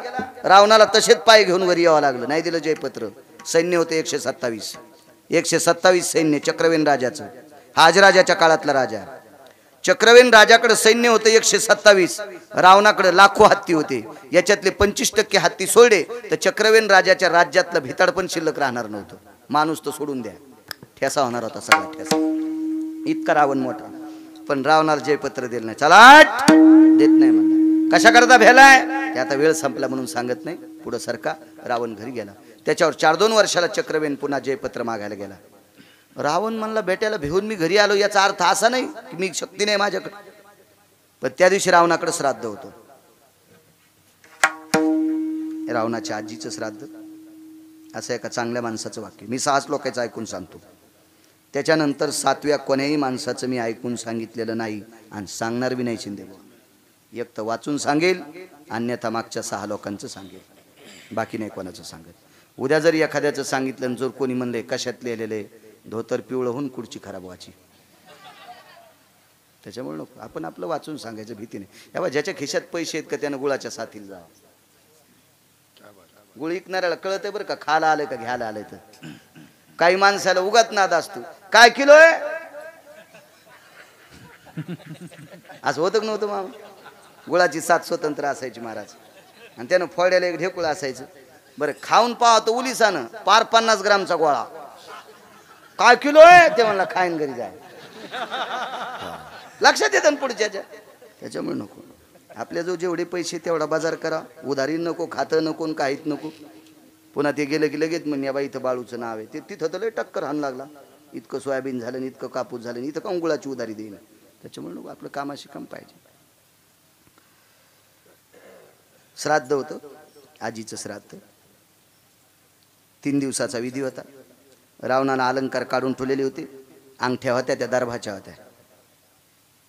दर्भ नावाचं मूळ नावाचं गवत असते, त्याच्या अंगठ्या घालते. आपसव्य जाणं होतं. इकून सव्यापसव्ये यज्ञोपवितो यस्सर्वां पुनितो दर्भा पुनितो भयशास्त्रा लुप्तं पिण्डोदकवयति गयावरजनो धर्मा निरपेक्ष सर्वस्थितां आपां पतिंदिरभयो दशग्रीवा सर्वस्थितायां पिण्डलुप्ताति जायते वैशान्नर सर्वस्थिता भयति जायते लुप्त सर्वस्थितायां गुडा शर्करा खाद्य सर्वस्थितेषु. असे नाना प्रकारचे मंत्रोच्चार वगैरे त्याला. असा तो विद्वान माणूस होता. सेवकानं सांगितलं राजा महाराज आपल्याकडे चक्रवेन नावाचा राजा जयपत्र मागायला 3 दिवसाकरता थांब म्हणले. पूजा संपल्यावर देतो. 3 दिवसाचा विधी आटपल्याच्या नंतर चक्रवेन राजानं सांगितलं आता परत जाणं सोबत नाही. रावट्या दिल्या समुद्राच्या वाळवंटात. बारीक बारीक वाळू जमा केली. धोरणामध्ये चीक आणला, त्या वाळूत टाकला आणि समुद्राच्या वाळवंटात वाळूची दुसरी लंका तयार केली. एवढी एवढी लंका तयार केली. आपण गायवाडा करतो का, अशी लंका तयार केली. पण हुबेहूब लंकेसारखी लंका. कशी तयार केली सोप्या भाषेत सांगतो शिकलेल्या लोकांना. आपल्या घराचा नकाशा जसा ते फोटो काय म्हणतात त्याला, आर्किटेक्ट इंजिनियर आर्किटेक्ट जशाला तसा नकाशा देते ना. घराचं चित्र, ते बाहेरचं कसं डिझाईन वगैरे सगळं, झाडं कोणती लावायची, काय काय काय असेल ते लावा की न लावा, पण ते चित्रात देते सगळं. तशी जशाला तशी लंकेची प्रतिकृती लहानशी वाळूची लंका वडाच्या पानाचा चिक टाकून तयार केली. आणि रावणाची पूजा आटपत आली पहिल्या दिवसाची. 3 दिवसाचा विधी होता. पहिल्या दिवसाची पूजा आटपल्याबरोबर उत्तरेकडच्या बाजूला पूर्वेकडच्या बाजूला भिंतीला बोट लावलं. कुठं लंकेतल्या भिंतीला बोट लावलं तर ओरिजिनल लंकेची उबाळे बाबा भिंत पडली. 3 किलोमीटर होती. 168 किलोमीटर लांबीची भिंत होती. एकीकडचं भिंत एकीकडचं. प्रधानाचं घर 2.25 किलोमीटरचं होतं. एकटं प्रधानाचं घर एकट्याचं 2.25 किलोमीटरच्या याच्या व्यासातलं होतं. तर 100 काहीतरी का 200 काहीतरी, मला आता ते मेमरी कार्डात येईन जर लक्षात. ते टाइम झाल्यावर याच्यावर बी लोड येतो ना. हो, भाकरीचं टोपलं बांधावर पाहिलं की बैल उरपाटून घेते. बैलानं असं केलं की गडी कासरा फेकीतूच. मग आता 12:30 वाजल्याच्या नंतर यायनं कसनुसं केलं, त्यानं बी मी बी मग डोकं आहे का नाही. आता त्याला वाटत कवा सोडित हे मया आधी उभं राहतेत ना. काही लिमिट असते ना प्रत्येकानं आपोआपल्या. बैल किती मागायचे असा, आपला बांधाला की आऊत आखडा. हावसाच्या नादात घातलं पलीकड, मोरड्यान पलीकडच्या केळी त्यानं सुरू केलं. मग लाभ बरकत आहे का नाही आपोआपल्या हिशोबात. असं रावण म्हणला कस काय पडलं रे, काय सांगता येत नाही. पूजेत होता, प्रधानाच्या घराला टाचका मारला, अख्खं घर पडलं. मग मात्र रावणाचा कष्टा सुटला. अरे बापरे, म्हणजे घर कस काय पडलं. गुप्तचरांना सांगितलं, जयपत्र मागायला आलं त्यानं पाहिलं. त्यानं प्रस्थाचं घर, आपली इकडचा पूर्वेकडचा भाग. हो म्हणे, त्यानं जशाला तशी लंका तिथं तयार केली. त्यानं ज्या वस्तूला पोट लावलं ती वस्तू लंकेतली पडती. आणि तुम्ही पटकन जयपत्र द्या. रावणाच्या पहिल्याच दिवशी श्राद्धाचा विधी होता. त्याच दिवशी चक्रवेणाच्या पुढे वाळवंटात गुडघे टेकले. हा, ठराविक लोकांच्या पुढे गुडघे टेकणारी लोक होती. रयतेचे राजा छत्रपती शिवाजी महाराज यांचे सुपुत्र शंभूराजे यांच्या समोर औरंगजेबानं गुडघे टेकले होते. औरंगजेबानं गुडघे टेकले होते ते शंभूराजे. चक्रवेन राजाच्या पुढे राजा रावणानं गुडघे टेकले. हा चक्रवेन राजा 9 लोकांपैकी एक होता. याच्यावर पृथ्वीची कृपा होती, पृथ्वीची कृपा. रावणाला सांगितलं, राजा मुद्दाम होऊन पटकन जयपत्र दे, अन्यथा सगळ्या लंकेला जर असं केलं ना या तर तू ही खरी लंका पडती. एवढ्या एवढ्या काड्या आणून ह्या लंकेवर टाकून फुकून दिली तर तू ही लंका जळती. ही सगळी भरून समुद्रात टाकली तर तू ही समुद्रात पडती. रावण म्हणला, तोबा तोबा तोबा, आगाऊच काम झाले. चला जयपत्र घ्या म्हणले. पण एवढी तुम्हाला ताकद झाली कुठून? पृथ्वी प्रसन्न झाली. कारण निष्ठेनं वागणाऱ्या लोकांवर पृथ्वी प्रसन्न, 9 लोकांवर प्रसन्न. 1 नंबरला चक्रवेन, 2 नंबरला धर्मराजा. बाकीचे घरी गेल्यावर पहा 7 लोक. सांगितलं तुझ्या पृथ्वी प्रसन्न का? म्हणला, माझ्या नगरीतला जनतेचा जो कर जमा होतो, वाक्य शेवटचं ऐका आता, माझ्या नगरीतला जनतेचा जो कर जमा होतो तो कर मी जनतेच्या सेवेकरता वापरतो. जनतेचा जो निधी आणि कर जमा होतो ना, मी तो जनतेच्या सेवेकरता वापरतो. रावणाने विचारलं, खाता काय? माझ्या आजोबा पंजोबानं कमवलेला भूखंड, त्याच्यातल्या गहू ज्वारी जितकी पिकती ती माझ्या पोटाकरता संसारात